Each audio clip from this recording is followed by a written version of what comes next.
Good afternoon. আজকে সকালবেলায় মানে একটু আগে ভিডিওটা আমি পোস্ট করলাম যে সকালবেলাতে কি পরিমাণে ঠান্ডা আর কুয়াশা ছিল। প্রায় 4 দিন ধরে তোমার রৌদ্র ওঠেনি, 4 দিন ধরে এরকম কষ্টের মধ্যে ছিলাম।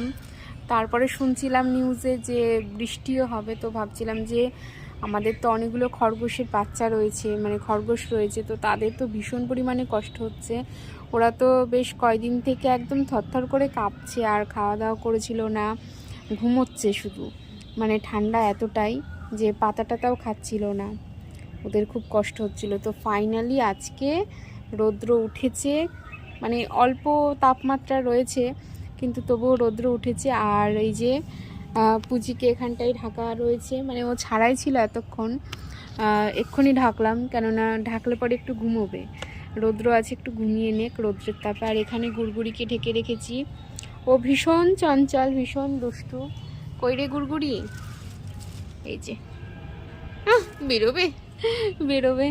আর বাচ্চাগুলো ছাড়া রয়েছে, ওরা একটু মানে এই কদিনে বলতে গেলে ওদের কারো খাওয়া দাওয়া নেই, ঘুম নেই, এত পরিমাণে ঠান্ডা। দেখছি আজকে সবার চোখগুলো একদম ঘোলাটে ঘোলাটে হয়ে গেছে, খাওয়া দাওয়া করছে না ঠিকঠাক, ঘুমোচ্ছে না, এত পরিমাণে ঠান্ডা।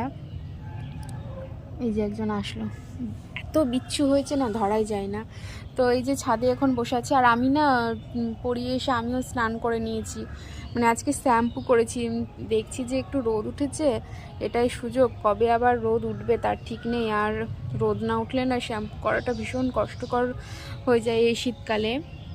যাই বলো না কেন, আমার শীতকালের থেকে গরমকালটাই বেশি ফেভারিট। গরম লাগলেও ফ্যান চালিয়ে দিলাম বা স্নান করে নিলাম 2-3 বার, রেস্ট পাওয়া যায়। কিন্তু শীতকালে যা কষ্ট কি বলবো।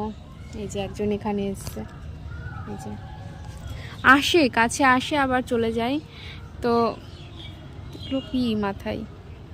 তো এই যে আজকে জামা কাপড়গুলো কিছু কিছু ব্ল্যাঙ্কেট, এই যে সব কার্পেট টার্পেট জামা কাপড় অনেক কিছু রোদে দিয়েছে মা, আমিও কিছু কিছু নিয়ে আসলাম। তো এখন খাওয়া দাওয়া করবো। আর আজকে একটা স্পেশাল মেনু হয়েছে।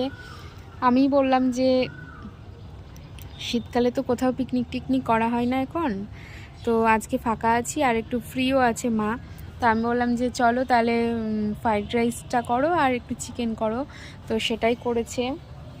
আমি ভাবছি যে ছাদে নিয়ে আসবো, নিয়ে এসেই খাবো। তো দেখি, মানে ছাদে থাকলে না নিচে যেতে ভীষণ কষ্ট হয়, আবার নিচে থাকলে ছাদে আসতে কষ্ট হয়, কি যে করি।